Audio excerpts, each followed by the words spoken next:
जो थंबनेल देख के आप आए हैं, खबर बिल्कुल सही है, कहीं कोई गुंजाइश नहीं है इस चीज़ की कि ये खबर गलत।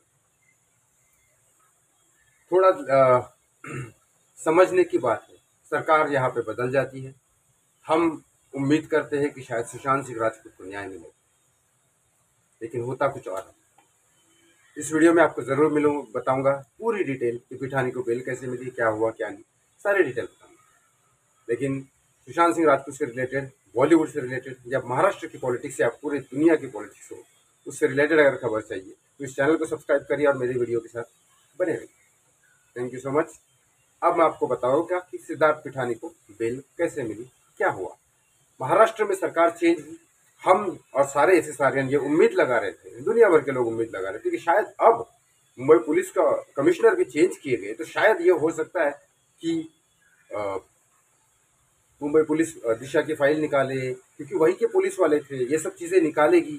मुंबई पुलिस कमिश्नर इन्होंने चेंज कर दिए, देवेंद्र फडणवीस डिप्यूटी सीएम बन गए, एक नाथ शिंदे जो हिंदुत्व का ये करते हैं वो सीएम बन गए, तो शायद सुशांत को न्याय मिलेगा, ये हम उम्मीद लगा बैठे हैं। और दूसरी तरफ सुशांत का केस कहा था, सिर्फ और सिर्फ सीबीआई ने तो किसी को पकड़ा ही नहीं, सिर्फ एक सिद्धार्थ पिठानी को एनसीबी ने पकड़ रखा था। जो मैंने पहले ही बोला था, आप लोगों को पहले ही बोला था कि सिद्धार्थ पिठानी को बेल मिलने वाली है 31 जुलाई के पहले, और रिया चक्रवर्ती 31 अक्टूबर तक इस क्लीन चिट मिल जाएगी उसको। ये अभी दूसरी बात भी याद रखना, रिया चक्रवर्ती को कैसे क्लीन चिट मिलती है 31 अगस्त या 31 अक्टूबर तक पहले।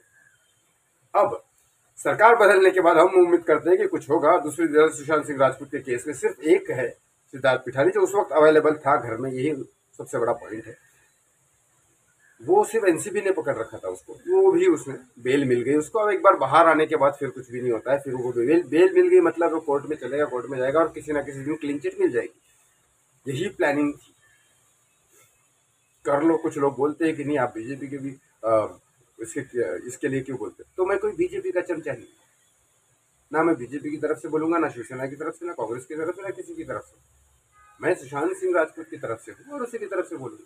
मुझे जो दिखाई दे रहा है, सिद्धार्थ पिठानी को बेल मिल गई, अब क्या बचे। उसके जो लॉयर है उन्होंने बहुत कोशिश की, पहले एक बार बेल रिजेक्ट हो गई थी। मैंने बहुत पहले ये कहा था आपको कि इसकी बेल की सुनवाई है आज।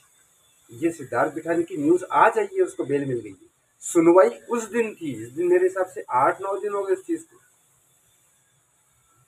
8-9 दिन पहले सुनवाई थी। आज न्यूज आई है कि आज न्यूज इसलिए डाली जाती है, गारंटी से बोलता हूँ उसी दिन सुनवाई हो गई थी, बेल मिल गई। आज वो छूट गया होगा तो उसी दिन छूट गया होगा।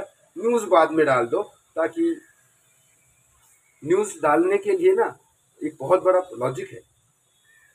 मैं रिपोर्टर के साथ 4-5-6 महीने था, आज भी कनेक्टेड हूँ, इसलिए मैं जानता हूँ न्यूज डालने के टाइम ना ये देखा जाता है कि अभी कोई गर्मा गर्म न्यूज नहीं है ना। उस टाइम एक नाथ शिंदे ये वो सब चल रहा था, आज एक नाथ शिंदे और ये सब है, तो बीच में ये न्यूज डिसॉल्व कर दो और खत्म कर दो इस चीज।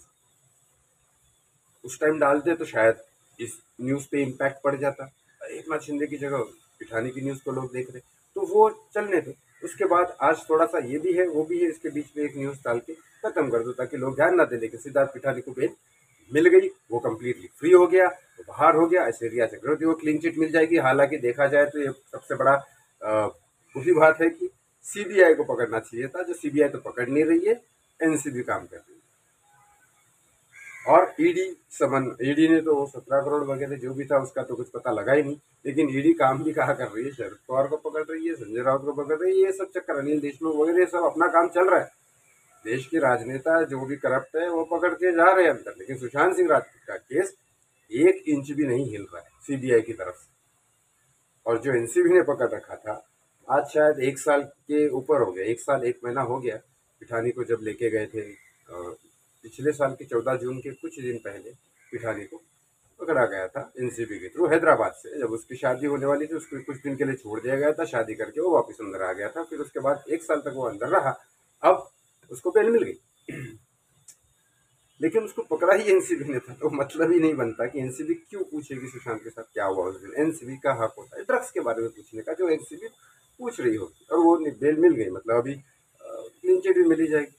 रिया को तो और शोभित को तो बहुत पहले बेल मिल गई थी, 2 साल होने को आ रही उस चीज़ को। और क्लीन चिट मैंने जिस तरह से कहा था कि सिद्धार्थ पिठानी को बेल मिलेगी 31 जुलाई के पहले मिल गई। और मैंने ये भी कहा था कि रिया चक्रवर्ती, शोभिक चक्रवर्ती को क्लीन चिट मिल ही जाएगी 31 अगस्त या अक्टूबर तक, मैक्सिमम 31-30 अक्टूबर जो भी, तब तक उसको बेल मिल ही जाएगी। वही बेल मतलब क्लीन चिट मिल ही जाएगी। और वहां से भी कुछ और महीने बाद सिद्धार्थ पिठानी को भी क्लीन चिट मिल जाएगी। करते रहो। लेकिन ये सारी चीजें सरकार बदलने के बाद क्यों हुई? एनसीबी कहाँ से है? सेंट्रल गवर्नमेंट से। सेंट्रल गवर्नमेंट क्या है? बीजेपी है। महाराष्ट्र में अभी सरकार किसकी है? एकनाथ शिंदे और देवेंद्र फडणवीस, मतलब बीजेपी। और ये फिर भी अगर ये हो रहा है तो फिर क्या कहें हम? मैं तो उम्मीद कर रहा था कि इन्होंने कमिश्नर चेंज कर दिया और शायद फिर कुछ होगा। सुशांत सिंह राजपूत के साथ अभी तक इंसाफ नहीं हुआ है और इंसाफ की उम्मीद नहीं दिख रही है मुझे। इसीलिए मैं कहता हूँ कि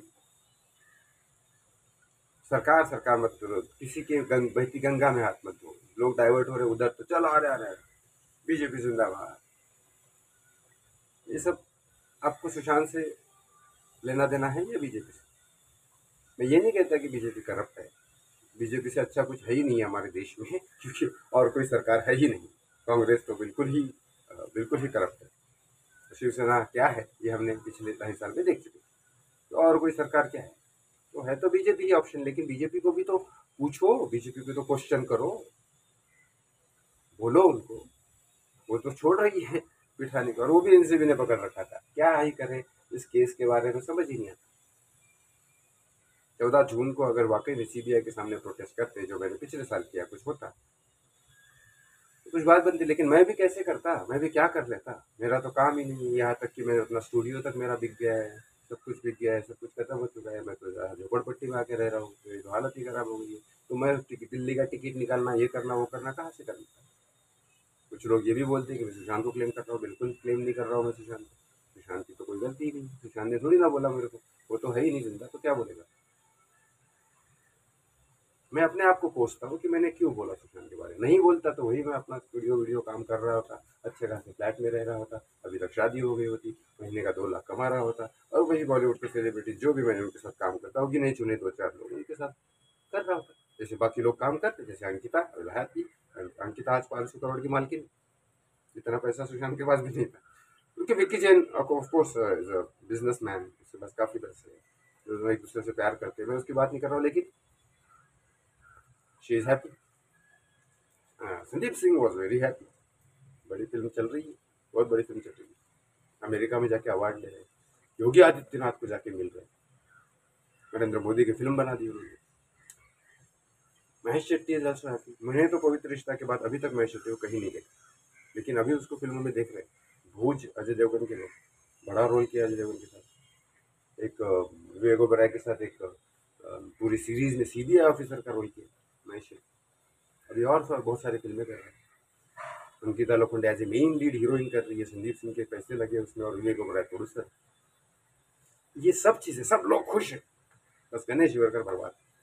चलिए, कहने का मतलब ये है कि मैं सुशांत को नहीं कोस रहा हूँ, बिल्कुल भी नहीं। जो लोग आप मुझसे पूछ रहे हो मैं सुशांत को भी गलत बोल रहा हूँ, सुशांत को बिल्कुल ही गलत नहीं बोल रहा हूँ। सुशांत ने ना ही मुझे बोला है, ना ही उसकी फैमिली ने मुझे बोला है कि सुशांत के लिए लड़ो। तो मैंने डिसीजन लिया था, तो मैं अपने डिसीजन पे पछता रहा, यही सच है। और दूसरी बात, जिस तरह से सरकार चेंज होने के बाद पिठानी छूटता है, भगवान ही मालिक है। इस केस के बारे में अभी भी वक्त है, कुछ करना पड़ेगा आप लोग। या तो कोई ऐसा लीडर चुनो जो कुछ करे, या तो ऐसा कुछ कैंपेन बनाओ जो चल रहा था उस टाइम। 2 अक्टूबर को जब मैं भूख हड़ताल करने गया था, जब दिल्ली की 70 पुलिस वाले, 3 स्टार 2 स्टार एसीपी पीसीआई ये सब मेरे पीछे पड़े थे, 2-2 वैन भर के आए थे, तब भी मैंने वो प्रोटेस्ट नहीं रोका। और इतना होने के बाद, उनके अगेंस्ट करने के बाद जब मैंने प्रोटेस्ट किया, तो वहाँ 4000 पब्लिक जमा हो गई थी। ये प्रदीप भंडारी, मैं वहाँ पे सब थे, पूरा रिपब्लिक भारत वहाँ जमा था। 4000 लोग जमा हो गए थे प्रोटेस्ट में। आज 40 लोग भी नहीं थे। फिर से आवाज उठाओ, कुछ करो, वरना जो ऊपर से देख रहा है ना, वो उसको इतना बुरा लगेगा कि वाकई में मेरा फायदा उठा दिया। इंसाफ के नाम पे उसको भी लगा होगा कि इंसाफ मिलेगा शायद, इतने लोग उससे प्यार करते हैं, इंसाफ मिलेगा शायद। लेकिन अब उसको लग रहा होगा क्या मेरा भी फायदा उठा लिया, क्योंकि जिंदा रहते टाइम तो उसने अच्छा ही के अलावा कुछ किया नहीं, जाने के बाद उसका फायदा उठाएगा। कि मैं तो एटलीस्ट एक चीज से तो मैं बहुत खुश हूँ, मैं जब ऊपर जाऊंगा तो मैं तो खुशी से मिलूंगा उसको, और वो भी मुझसे खुशी से मिलेगा, क्योंकि वो यही कहेगा तूने जो किया वो तो किसी के बाप ने नहीं किया। Thank you so much. ऐसे चैनल को सब्सक्राइब करो और मेरे साथ जुड़े रहो।